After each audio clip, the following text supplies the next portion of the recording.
Mustangs, as soon as you have finished watching Mustang Media, your teacher is going to hand out a sheet that our 8th graders might recognize, but it will be a good reminder for them or brand new to our 7th graders.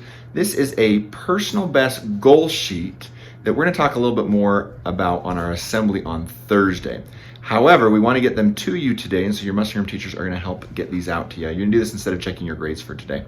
What's neat about this sheet, we're going to have Mrs. Bodell walk through what each thing means and how you can actually fill out your sheet.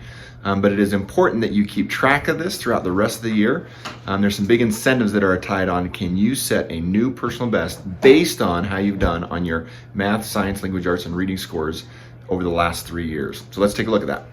Here's Mrs. Bodell as she's going to fill out her personal best goal sheet. Now, all of yours will look kind of similar to this.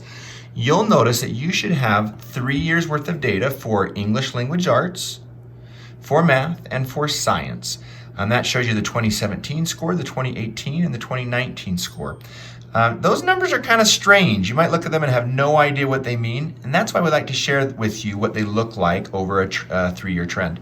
You can see that in 2017, Mrs. Bodell got a 460.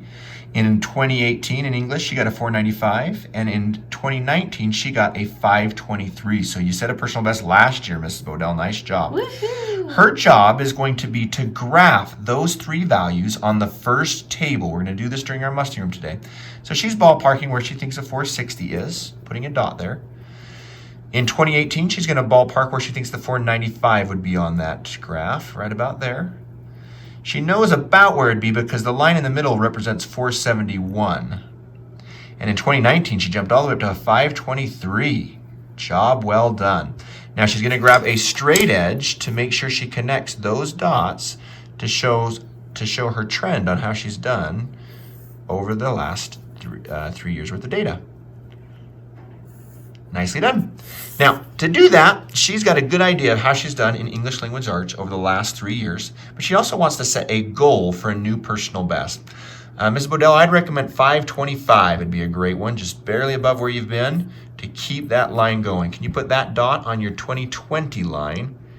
And this one you might want to do with a straight edge, but I recommend doing a dotted line because this hasn't happened yet, to show that's what she's shooting for. There, she's made a graph for her English language arts to give a good visual representation of how she's done the last 3 years and what she hopes to accomplish for the next year. She's going to do the same thing for math and science. She also has a chance to look at her reading inventory scores. She doesn't need to graph anything for those to see how she did at the beginning of the school year, in the middle of this year, and what her goal is to achieve by the end of this year. Again, that goal, if you achieve, you do receive one of those Westlake STEM hoodies. That's it. That's your assignment after Mustang Media, is to get your goal sheet, to fill it out. You're going to take this home, and we recommend you keep it somewhere very visible. We will also give out a copy of this at our parent-teacher conferences, Mustang Roundup number 2 this week. Thank you, Mustangs. Good luck.